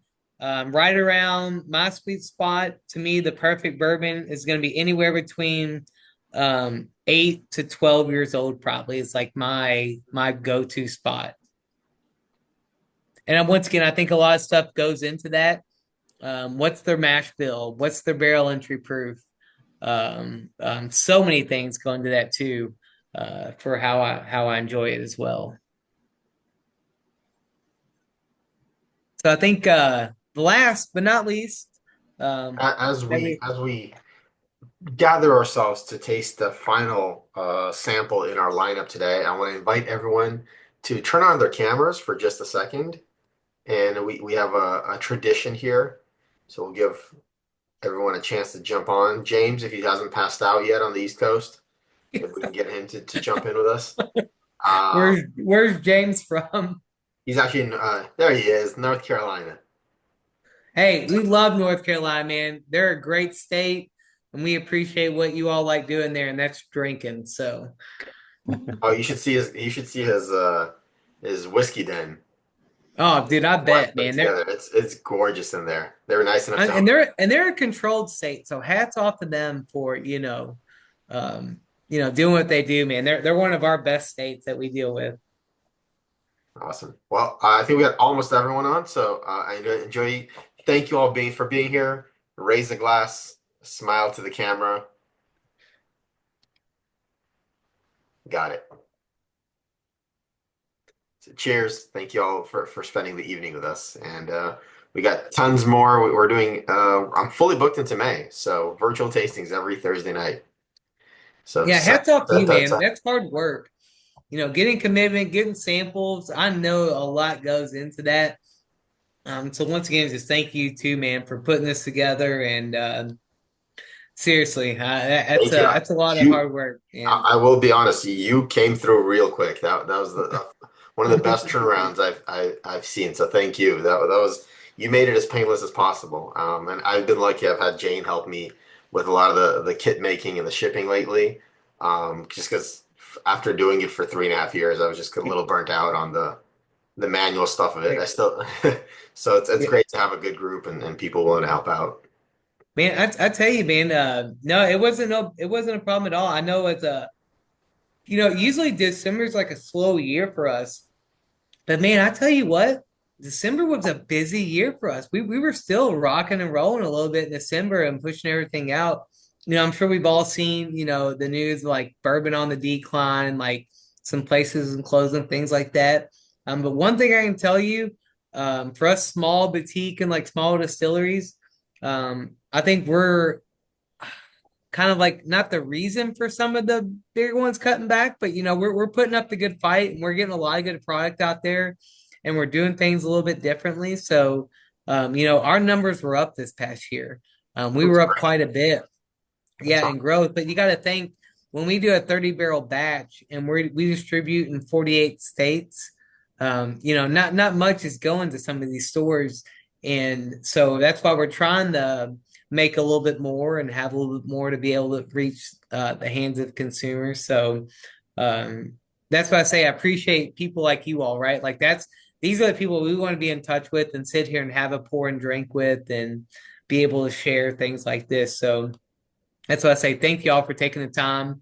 I know what time is it there on the West Coast now? 8:30. It's early. Oh, 8:30. Yeah. See, so this is like a pregame then. I get it. Yeah, I get it. I get it. Okay. Oh, all these college kids are gonna go hit the bar afterwards. Oh yeah, man. I love it. I love it, man. I'm States don't tell curious us to know. Sorry. No, go ahead. I'm curious to know what's going to happen if tariffs come in for international whiskey. Um, Because if you had a good year last year and those tariffs hit, I would imagine the coming years will be very good to you. So, and you've got a remarkable lineup. I've only tasted Peerless ones before, like Vicky hadn't tasted all your expressions. So this has been quite fun. Yeah. are you out in California as well or Yes, I am. LA out in that? I'm one of the fortunate few that had her house burned down. Yeah. So Oh so no. I don't have my Oh, Glencairn glasses anymore. I'm drinking out of these my friends' glasses. gotcha. But I'm still drinking whiskey, folks. It's okay. Wow, Well, sorry to hear hey, that. Kate, somehow if you can't, is that your name, Kate? Mhm. Uh, send me your address somehow or anywhere. I know PO box something that we can send you a little care package. Maybe get you a couple little Glencairns and maybe some good whiskey or we'll figure out something. I ship a lot of olive oil. You know what I mean? In my day, so Right. see if we can get something It's out good. there. It's good for the skin, that olive oil. Yeah, Yeah. exactly, Yeah. exactly. All right. So yeah, Thank you please so send, much. Yeah. yeah, please love to send something your way to help you out a little bit. Thank you. Are you a coffee drinker? No, but the No? folks I'm couch surfing with Okay. love their coffee. Perfect. Well, I'm Yeah. gonna send the bourbon and whiskey is gonna be yours. The coffee you can give to them. Thank you.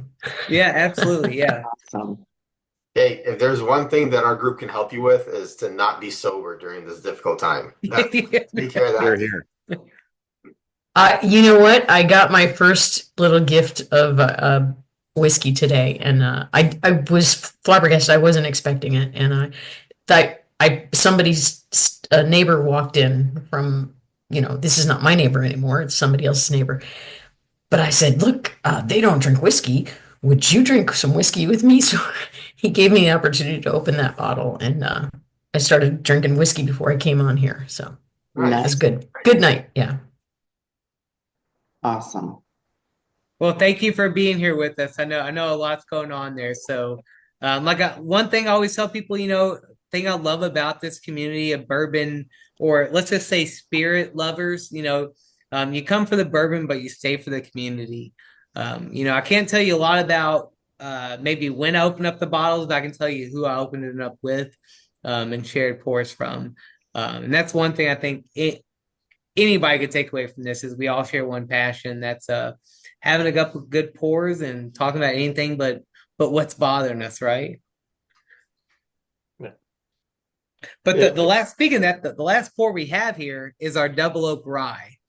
Very special pour, one of my all-time favorite pours. This one we do single barrel picks of, not very many, but we do a couple a year of this. But this one, like I said, is just very underrated, but gaining popularity, in my opinion. And we treat it just like the double oak bourbon. And John, just so you know, Katie's doing an Old Elk tasting at Old Hickory tonight. Oh, And I am. is she really? Yes, I she love is. I love Old Elk. Old Elk is another good brand out of Colorado. That's one of my favorites. Make sure you tell Katie John from Peerless said hi next time you go up there and you see her. I will do that. So what do y'all think of the double oak rye, right? I mean, to me, like I said, I'm sure y'all have already been sipping on it a little bit here tonight, but very sweet, very viscous. Just an absolute amazing pour. This is real nice. I'm normally not a huge rye fan. Like anytime it gets those herbal notes, it's just not my thing.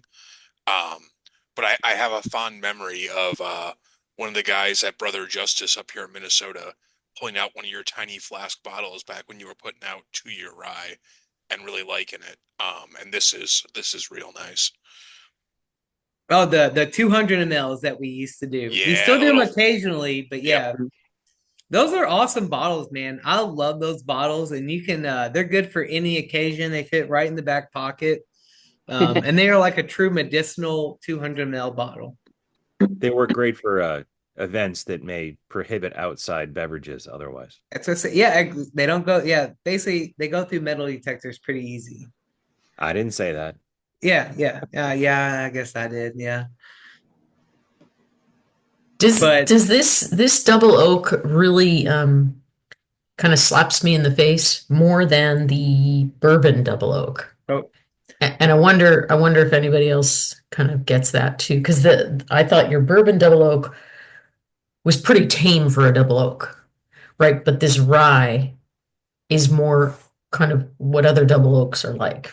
Heck yeah, that's the rye, baby. You think it's the rye? That's Hell yeah. Oh, yeah. It's amping up the double Oh, oak. hell yeah. Delightful. That makes sense. That makes sense. This is just like an explosion of flavors. Yeah. Now, Kate, are you more of a bourbon or rye fan? I love rye. Yeah. Right. Okay. No, Good to know. I'm Good happy to know. with these ryes. Yeah. Okay. Yeah.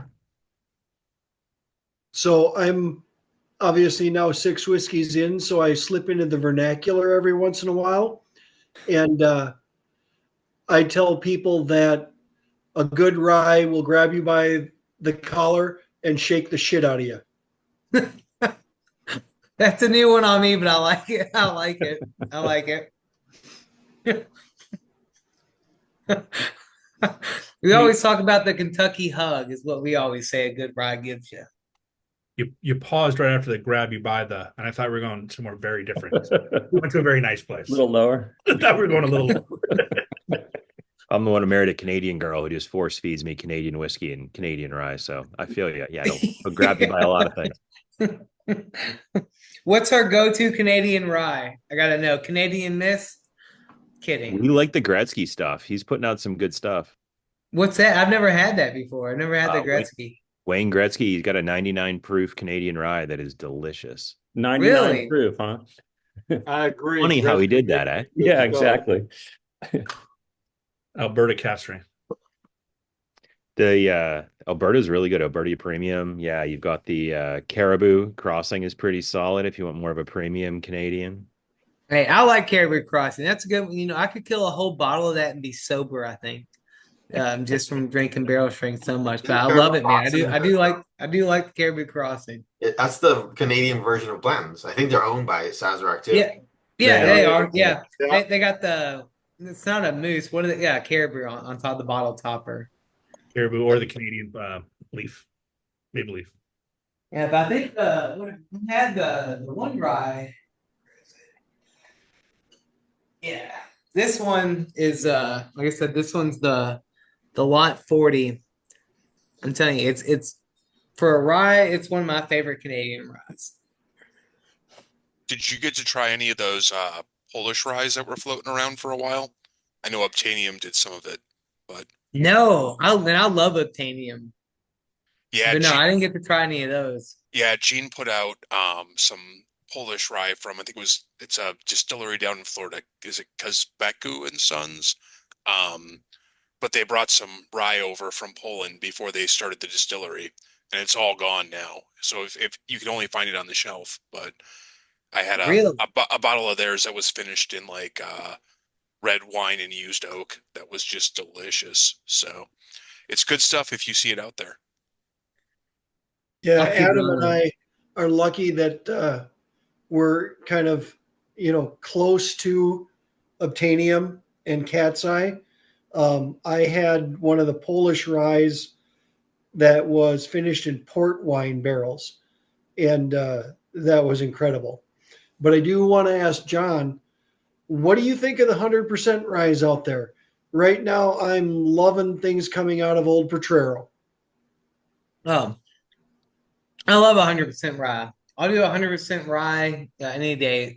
Now, when it comes to 100% rye, I would say I'm probably more like old Overholt, almost. But call me old fashioned with that. Yeah, I love a good 100% rye though. I don't know. I don't know if I have a favorite when it comes to that, but man, I think I think I would have to say, all in all, if I had to choose 100% rye, I would say Old Overholt is probably my favorite one. I didn't know that Old Overholt was 100%. I've They I've may had many not be, bottles but of is it 95.5 Old Overholt rye? don't know. I thought Is it that a was what is it? How is it pronounced? Monongahela? Well, it depends on where in the country or in North America you're from. Monongahela is pronounced by Monongahela by some people, but it's called Mong by others, and it's about manga by others. I just had a conversation about this last week with my West Virginia friends, and they gave me like 5 different pronunciations, and I only ever heard Monongahela. Yes, the So Monongahela, and colloquially, we always called it the Mon. Yeah, the abbreviated version.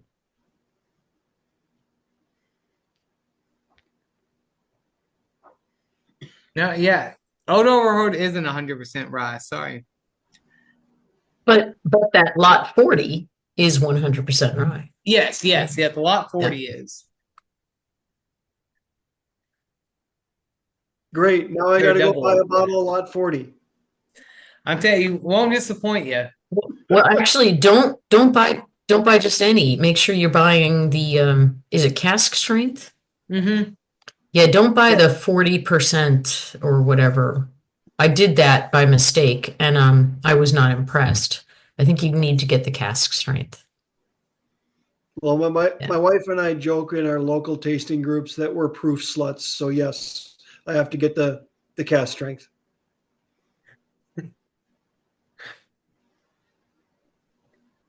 But all in all, has anybody had anything? So I know we've tasted a lot of stuff here.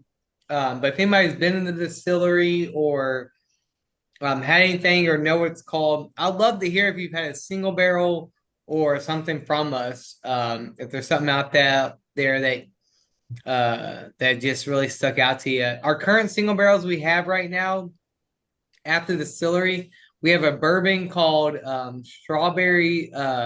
strawberry strudel, and then we have a rye called smoked vanilla bean latte that are both fantastic there. So how do we get some of that olive oil? Man, well, I'd say California is now one of the states we can ship to, I do believe, from our website. I don't think so. No? I've We tried. opened up to a bunch of I forget what it is, what exactly it is, but I could swear we opened to a bunch of states. But if not, uh how do you pronounce your name? Is it Vadim? Yep. Yeah. Yeah, Vadim has my info. Feel free to share it, or you know what I'm saying, pass along my info, and we'll get in touch and figure out a way. That would be awesome. Awesome. Yeah, But yeah, Dean, heck you're yeah. recording this, right? I am. That's why he's not saying it out loud. I'll share it with you behind the scenes. He knows what he's doing. But all in all, like I hope y'all enjoyed everything here tonight. We did. I know virtual tastings, it's not exactly ideal probably for some of y'all. I know y'all wish y'all were here in Louisville, Kentucky, coming to the distillery. So, but the offer still stands, man. Like I said, if any of y'all ever make it here, please come by Louisville. Love to host you all because, like I said, once you come to the distillery, you can really see the magic and understand what we're doing there and what we're trying to do there. But I appreciate y'all taking the time on a Thursday night to sit around and chat and drink whiskey. John, How so much we all lead voted time for. do you need? Sorry, go ahead, Tony. How much of a lead time do you need before we like knock on your door and kidnap you and eat lunch and all that fun stuff? Hey, like I said, you can give me a 2 day notice, day notice, a week notice. It just depends. The hardest part about my job, I would say, is I don't really have a set schedule besides unless I'm traveling and going out of town. Every day is different. Unless I have a barrel pick that day or an exact group that's scheduled, I could be like, oh yeah, I got nothing going on this day. Come on in. But something crazy may. But I would always say to be secure, give me at least a week notice to make sure I can lock it in. But man, sometimes if you're just gonna randomly pop in, a day to notice is just fine with me as well. I'm pretty flexible down there. Like I said, we can whatever, as long as you don't mind getting your hands dirty, you can help me while I'm doing something and drink some whiskey too. So That's my No favorite. problem with that. And of course, my Yeah. trips are going to be planned because I'm coming from Florida. But I did have to open up one of my bottles of the small batch just now. does it have a serial number or a batch number on there? I'm curious. It's got a serial number. Serial number, okay. I'm guessing it's 1504-23302. Okay. Perfect. So the serial number on there, if anybody that just wants to know this fun fact, if you don't know how to read our serial numbers on the bottle, the first two numbers are going to be the year. So you said 15, that's 2015. The next two serial number on there is going to be the month. So what was it? 04 you April. said? Or Yeah, 04. yeah, then the next two numbers on there are going to be the day of the month. 23. And then the last three numbers are going to read what? 302. 302. So that means we did, if it's 302, that means we did 3 different fills that day. And that was the second barrel of the third fill that we did that day. If that makes sense. Now I'm going to have to look at the other bottle to see what it is. Yeah, so that's how you read our serial numbers. It's year, month, day of the month, and then the barrel from the fill that day that we did. And when it comes to the serial number on there, you have to put the youngest barrel that went into that batch is basically that we use on that serial number. So depending on when that batch came out, that's probably means that the youngest barrel that went into that one would have been a 6 or a 7-year-old that we used inside that batch. Okay, and from the price tag on it, I know I bought it at Seville Quarter there in Pensacola. which is Oh, nice. Bill, God, what the hell is his name?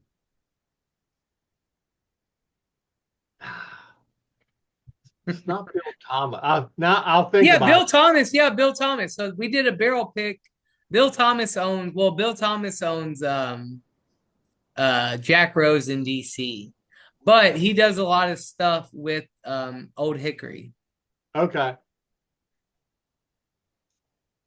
John, that's where I tasted that heirloom candy was at Jack Rose in DC. Was it really? Yeah. So a great time. We sponsor this event every year in October. He does the Premier Drams event. Great time to go there, Jack Rose. A bunch of distilleries from Scotland, Ireland, bourbon, whiskey, they all go there and we all pour a bunch of stuff. And it's a whole day event. It's a good time if anybody ever is looking for a good whiskey event. Now, the next one coming up, if anybody's from Louisiana or going that way, you got to come to the New Orleans Bourbon Festival. It's one of the best bourbon festivals of the year. We go to it every year. I love going down there. We pour. I eat and drink my weight in oysters and champagne down there. It's one of my favorite things to do. It's like being in Louisville, but all the distilleries and all your favorite people picking up and going to New Orleans. So if you've never been, we got seminars that go on. I'm doing a seminar down there this year. Tons of different tastings and dinners and all this type of stuff that go on for like 5 days. So definitely, if you want to see something cool within the bourbon industry, you guys check out the New Orleans Bourbon Festival. And we'll have a new product launch going on down there of a new product we have coming out. So that was my question. You led me right to it. Perfect. Well, when are you releasing a single malt? we don't have a For single Jordan to malt. leave the room. Yeah. we don't have a single malt, but let's just say we got something a little toasty coming out in March, Okay. But no single malt in the works? No single malt, I don't know if we'll ever get in that. I think it's gonna take a little bit convincing right now. In my mind, we have enough problems keeping up with just the demand of bourbon and rye. And to throw another mash bill or something in there, that means that we have to take away from something that we're already producing. So it's just it's a crazy thing about it because we always have like we want to do these things, like we want to do a single malt, we want to do this, but we have to take in consideration of like what we have to cut out for that, and that's the hardest part. So people say like, what's the hardest part about all this?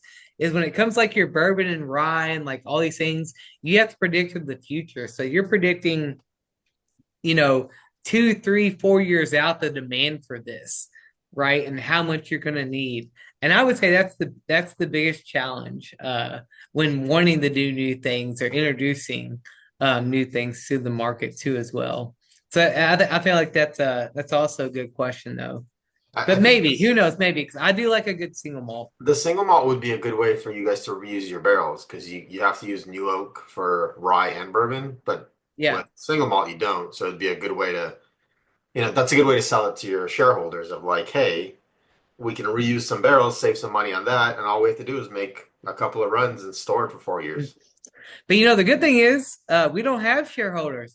So I mean, when I say Corky owns this is what I love about Corky owns 100% of our distillery.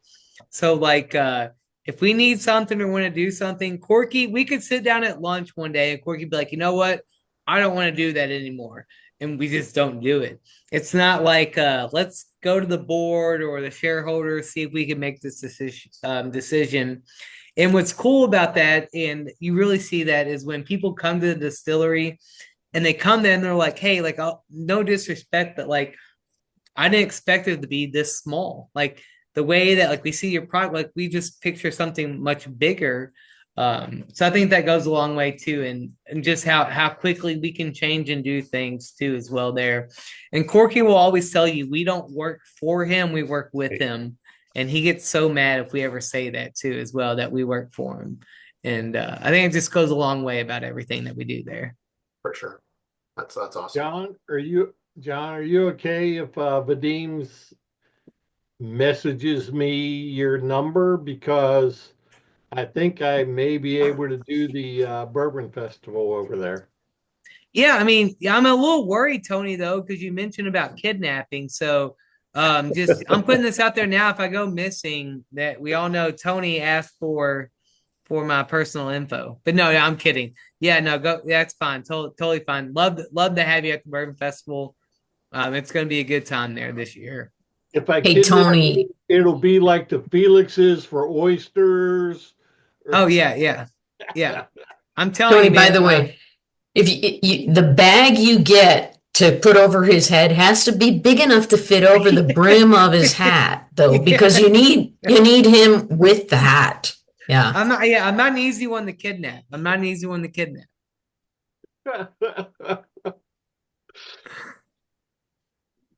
Oh, Okay, Yeah. I'm thinking a toasted rye, double oaked. oh. Is that you talking about what we're releasing? Yeah. I don't know. Kate, like I said, I'm gonna send you a little care package being out there in California. So I may have to send you a little sneak preview of some things we have in the works here. I won't say no. I won't say no at Best all. one in the room. Yeah. You Um, can use a good pick me up out there. for sure. Yeah, definitely. John, we all voted for a favorite of the night. You want to guess what the favorite one tonight was out of what we tasted? I'm gonna say double oak rye. All right. You're right. You know, Yes. 63% voted for double oak rye, and toasted bourbon was number 2. Wow. and I stand by this because our double oak rye is one of the best products, and I love it. We're seeing the rye become more and more popular, just because I feel like if I would have blind tasted you all and asked you all, no one would have known that was a double oak rye, or a good portion of them would never guess that was the double oak rye. Jane.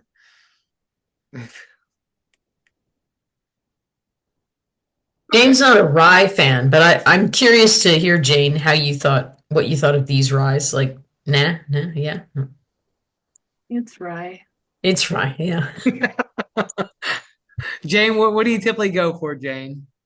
I like Scotch. I like Irish. I like bourbon, sort of. I don't hate rye. I don't like the grain. Like rye bread, I think is just nasty. So it's not the whiskey per se that's the problem. It's the grain.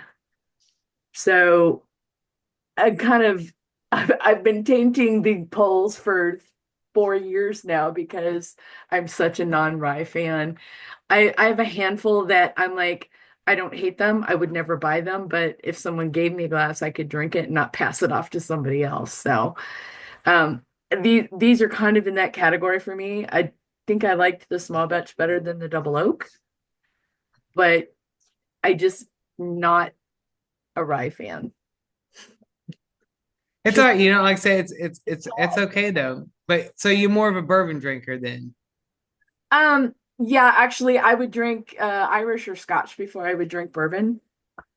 Well, if you ever come to Louisville, we do have a good Scotch bar here, believe it or not, in Bourbon Country, called the Tartan House, and they have the best Scotch selection in Louisville. But they're a big cocktail bar, so they're not like a huge whiskey bar. What'd you say, Vicky? Fabulous. Love that place. Great new place.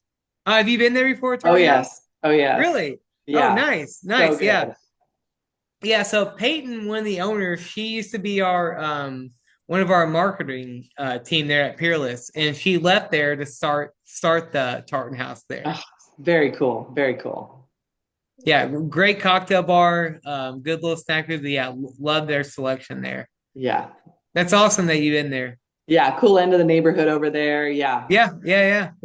Butchertown. Yeah. So do you ever get that smell at all while you were there?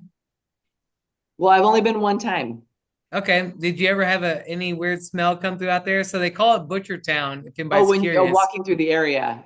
Yeah, I know what you mean. It sits right on the outskirts of it's like the beginning of downtown, but they call it Butchertown because there's a huge slaughterhouse there for pigs that we have down there.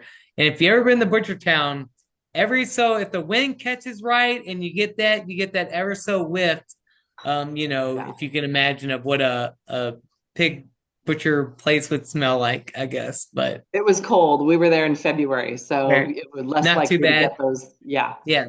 In the summer, it's a little bit different down there. Oh yeah. But but with that being said, it's a historical part of downtown Louisville. And if you're familiar with like shotgun housing, to give you an idea of like the surrounding area, a shotgun house is like 350 to 400,000, $450,000 in like that area, which is insane. Wow. Because 10 years ago you could buy it for like 150 grand a shotgun Yeah. home in that area too. So give you an idea of how tourism, bourbon, and everything in general has helped downtown Louisville. Mm-hmm. Totally. So Kate, I don't know if your job keeps you there in California, but we got plenty of room here in Louisville, Kentucky.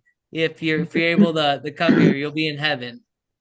Well, I may have to relocate for a period of time while I don't know what's going on and work remotely. So why not Louisville, right? Right? I mean, So- yeah, you go find a place here. Yeah. You're gonna have rent to out an fight New Airbnb Zealand short to take term if her. you had to. Yeah. John, you're gonna have to fight New Zealand to take her though. Yeah. I gotta tell you, some of the New Zealand stuff is the whiskey that they're putting out is pretty fine. So Pretty good. Yeah. Have you tried it? No, I used to work a lot with Charlie Prince. He does the Drammers Club, if you're familiar with them, but they're a spirits club.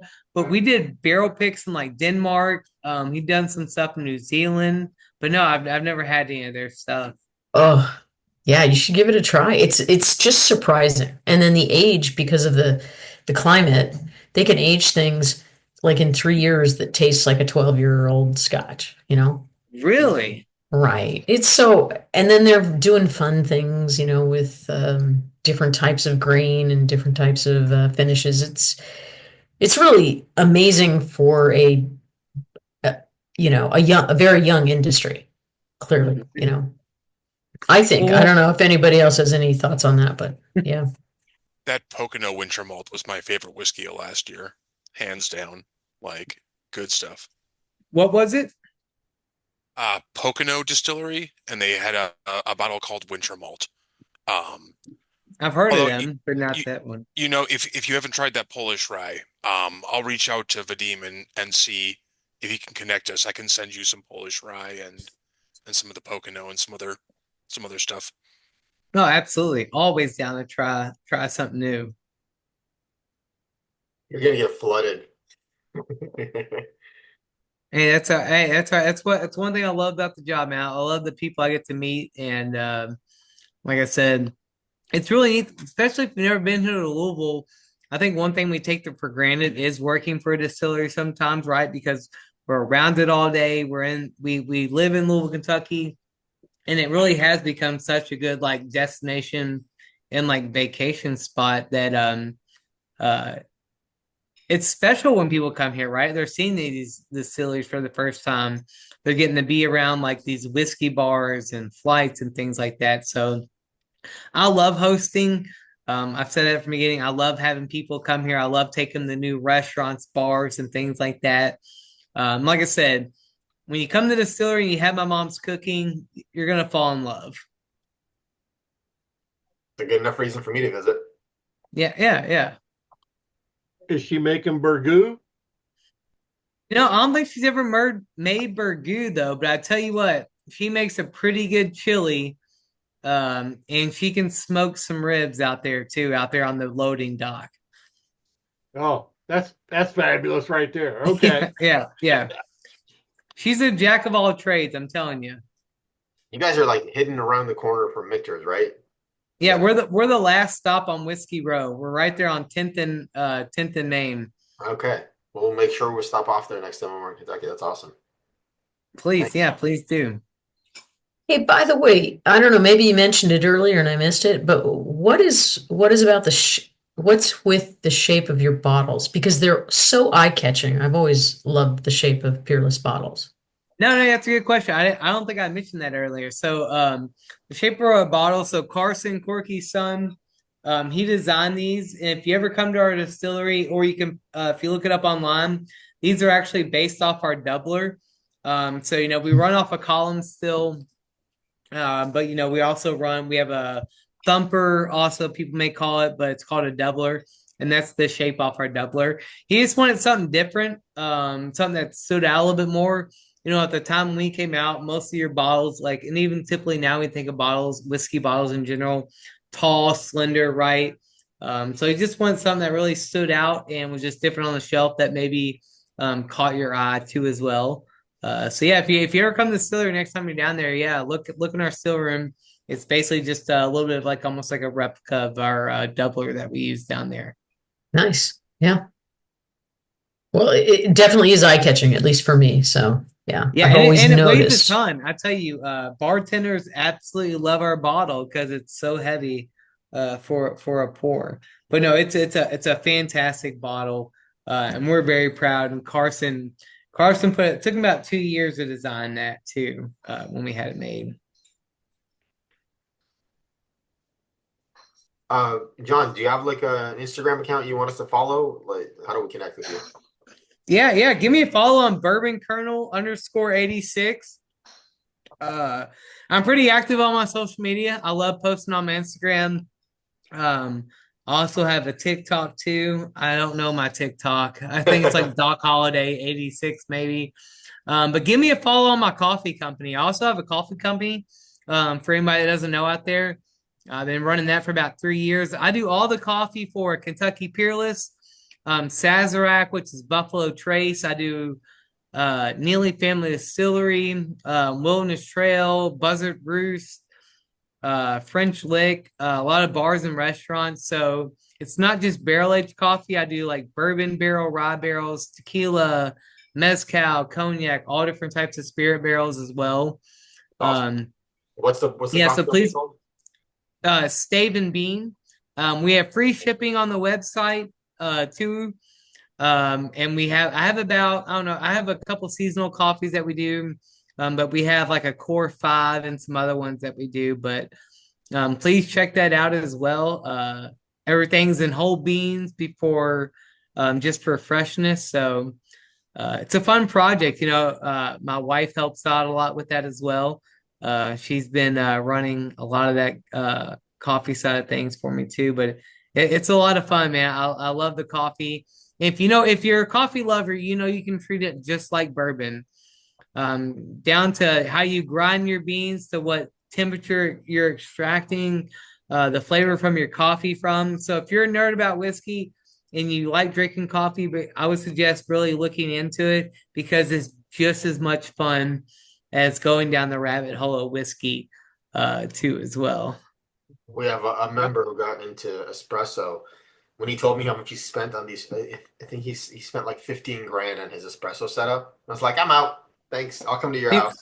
Yeah, I'm telling you, at my house, I have a whole coffee set up, and I tell you, it spoils you a little bit. Like once you go from like grinding your beans to just steaming some milk and making a latte or something in the morning, it definitely spoils you a little bit. John, are you a colonel as well? I am a Kentucky Colonel as well. Yes, Uh, sir. so if you ever come here, I have a special bottle I'll only share with other Kentucky Colonels. It's a good vintage bourbon bottle that I have. Awesome. I do want to make the colonel's trip one year. I haven't done it yet, but I do want to do that. Yeah, you got to come for it, man. It's a fun time. Awesome. Well, John, thank you so much. And I know you're 3 hours ahead, so it's got to be what, midnight there. So thank you for your time. We appreciate it. Yeah, We'll no have to hang problem, man. out. Yeah. I think we're going to wrap up the official part and we just hang out and booze it up. But thank you so much for kicking the year off strong for us. This was delicious, and we're happy to have you anytime. And good luck with your new product launch and everything else. But yeah, it's awesome having you. Thank you so much. Yeah, no, I appreciate you guys having me. Yeah. Yeah, that's only about midnight here. So yeah, thank you guys for having me. No worries, man. Like I said, I get paid to do this, man, and I love it, and it doesn't even feel like a job. And like I said, I truly mean like I love half the people I get to meet and get to travel. And I always say, if you're in town, please let me know, man. You always got a place to crash here. Or like I can always say, it's one thing about I love about traveling. I feel like no matter where I go, I can call somebody and be like, hey, do you want to have a glass? Or hey, can I crash on your Mhm. couch for a little bit? And there truly is. It's about the adventure and the people you meet throughout all of this. For sure. Awesome. Come Very out to cool. LA. Thank you. We'll host you. We got Yeah. couches. Awesome. Heck yeah.